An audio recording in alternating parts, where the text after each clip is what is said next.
Support ಮಾಡ್ತಾ ಇಲ್ಲ, ಬಂದರು ಹೇಳಿಸಿದ್ರು, ಯಾರು ಸಪೋರ್ಟ್ ಅಲ್ಲ ಹೇಳಿಸಿದ್ರು ಅನ್ನೋದು ನೀವು ಆ ಥರ ಹಂಗೆ ಹೇಳೋದು ಸರಿಯಲ್ಲ, ನಾವು ಒಪ್ಕೊಳ್ಳೋದಕ್ಕೆ.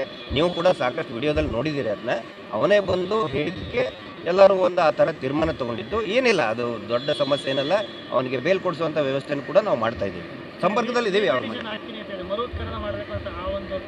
ಹೌದು ಸರ್, ಆಗಬೇಕು, ಅದು ರೀಕಾನ್ಸ್ಟಿಟ್ಯೂಟ್ ಆಗಬೇಕು. ಯಾಕಂದರೆ ಕೆಳಹಂತದ ಅಧಿಕಾರಿಗಳನ್ನೇ ಚಿನ್ನಯ್ಯನಿಗೆ ಹೆದರಿಸಿ, ನಾನು ನೋಡಿ ಅವತ್ತಿನ ದಿನ ಏನಾಯಿತು ನೀವು ಮುಂದೆ ಹೇಳ್ತಾ ಇದ್ದೀನಿ. ಅವನು ರಾತ್ರಿ ಬಂದು ನನಗೆ ಹೇಳ್ತಾ ಇದ್ದ, ಅವನು ಪ್ರತಿದಿನ ಬಂದ ತಕ್ಷಣ ಫಸ್ಟ್ ನನಗೆ ಹೇಳ್ತಾ ಇದ್ದ, ಸರ್ ಆಫೀಸರ್ ಒಬ್ಬರು ಹೆಸರು ಹೇಳಿದರು, ಅವ್ರ ಹೆಸರು ಬಹಿರಂಗವಾಗಿ ಹೇಳೋದು ಬೇಡ, ನಾನು ಯಾವ ಜಾಗದಲ್ಲಿ ತೆಗಿತೀನಿ ಅಲ್ಲಿ ಅಸ್ಥಿ ಪಂಜರಗಳು ಸಿಕ್ಕರೆ ನನ್ನ ಗಲ್ಲಿಗೇರಿಸ್ತೇನೆ ಅಂತ ಅಧಿಕಾರಿಗಳು ಹೇಳಿದ್ದಾರೆ ಸರ್ ಅಂತ ಹೆದರ್ಕೊಂಡಿದ್ದಾನೆ ಅವನು. ಹೀಗಾಗಿ ಅಂಥ ಅಧಿಕಾರಿಗಳನ್ನ ಇಟ್ಕೊಂಡು ಇನ್ನು ಮುಂದೆ ಇನ್ವೆಸ್ಟಿಗೇಷನ್ ಮುಂದೆ ತೊಗೊಂಡು ಹೋಗೋದಕ್ಕಾಗೋದಿಲ್ಲ. ಹೀಗಾಗಿ ಅಂಥವ್ರು ತೆಗೆದು ಇನ್ನು ಕರ್ನಾಟಕ ಪೊಲೀಸ್ ಇಲಾಖೆಯಲ್ಲಿ ಅನೇಕ ನಿಷ್ಠಾವಂತ ಅಧಿಕಾರಿಗಳಿದ್ದಾರೆ, ದಯವಿಟ್ಟು ಅವ್ರನ್ನ ತಗೊಂಡು ನೀವು ಇನ್ವೆಸ್ಟಿಗೇಷನ್ ಮುಂದೆ ಮಾಡಿ ಅಂತ ಹೇಳಿ ನಾವು ಇದು ಮಾಡ್ತೀವಿ. ಕೆಳಹಂತದ ಒಂದು 2-3 ಜನ ಅಧಿಕಾರಿಗಳ ಮೇಲೆ ಆರೋಪ ಇದೆ. ಬಟ್ ಎಂಟೈರ್ SIT ವಿರುದ್ಧ ನಾವೇನು ಇದು ಮಾಡ್ತಾ ಇಲ್ಲ, SIT ನಡಿಬೇಕು ಅಂತಲೇ ನಮ್ದು ಇದನ್ನಿದೆ. ಹೀಗಾಗಿನೇ ಅಭಿಷೇಕ್ ಏನು ರಿಟ್ ಪಿಟಿಷನ್ ಹಾಕಿದ್ದೆ, FIRನ ಸ್ಕ್ವಾಶ್ ಮಾಡಬೇಕು ಅಂತೇಳಿ. ಆ ರಿಟ್ ಪಿಟಿಷನನ್ನು ವಿಡ್ರಾ ಮಾಡ್ಕೊಂಡಿದ್ದಾರೆ.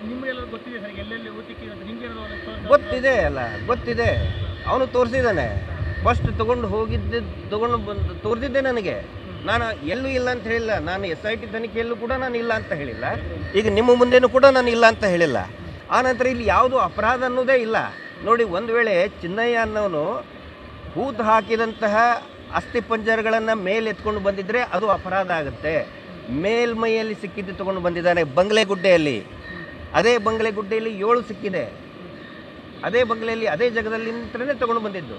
ಹೀಗಾಗಿ ನಾನು ಯಾವುದೂ ಕೂಡ ಅದರಲ್ಲಿ ಅವನು ಒಬ್ಬನು ತೊಗೊಂಡು ಬರ್ತಾನೆ, ನೋಡಿ ಇಂಥಲ್ಲಿ ಇದನ್ನಿದೆ, ಬುರುಡೆ ಇದೆ ಅಂತ ಹೇಳಿದ್ರೆ ಓನ್ಲಿ ಆಪ್ಷನ್ ಏನಂತ ಹೇಳಿದ್ರೆ ಒಂದು ಅವನ್ನ ಪೊಲೀಸ್ ಸ್ಟೇಷನ್ಗೆ ಕರ್ಕೊಂಡು ಹೋಗ್ಬೇಕು, ಇಲ್ಲ ನ್ಯಾಯಾಲಯಕ್ಕೆ ಕರ್ಕೊಂಡು ಹೋಗ್ಬೇಕು. ಆ ಕೆಲಸ ನಾವು ಮಾಡಿದ್ದೀವಿ ಇಷ್ಟೇ. ಕಾನೂನಿನ ಸಲಹೆ ಏನು ಬೇಕೋ ಅದನ್ನು ನಾವು ಮಾಡಿದ್ದೀವಿ. ಅವ್ನು ಹೇಳ್ತಾ ಇರೋದು ನಿಜನ ಸುಳ್ಳ ಅನ್ನೋದಕ್ಕೆ ನಾನು ಕರ್ಕೊಂಡು ಹೋಗಿದ್ದಾನೆ, ಅವನು ನಾನು ಕರ್ಕೊಂಡು ಹೋಗಿ ತೋರಿಸಿದ್ದಾನೆ. It is a true, it is a fact. ಅಷ್ಟೊಂದು ಮತ್ತೆ ಅಲ್ಲಿ ಕಳೆ ಬರಗಳಿದೆ ಅಂತ ಹೇಳಿದ ಮೇಲೆ ನಾವು ಅವನ್ನ ಕೋರ್ಟಿಗೆ ಕಳಿಸಿದ್ದೀವಿ, ಇಷ್ಟೇ ಆಗಿರೋದು. ಖಂಡಿತ ಅವ್ರು ಏನಾದರೂ ಅವಕಾಶ ಕೊಟ್ಟರೆ ನಾವು ಆ ಕೆಲಸ ಮಾಡ್ತೀವಿ. ನಾನು ಒಬ್ಬನೇ ಅಲ್ಲ, ಇಡೀ ಊರು ಜನನೇ ರೆಡಿ ಇದ್ದಾರೆ ಈಗ.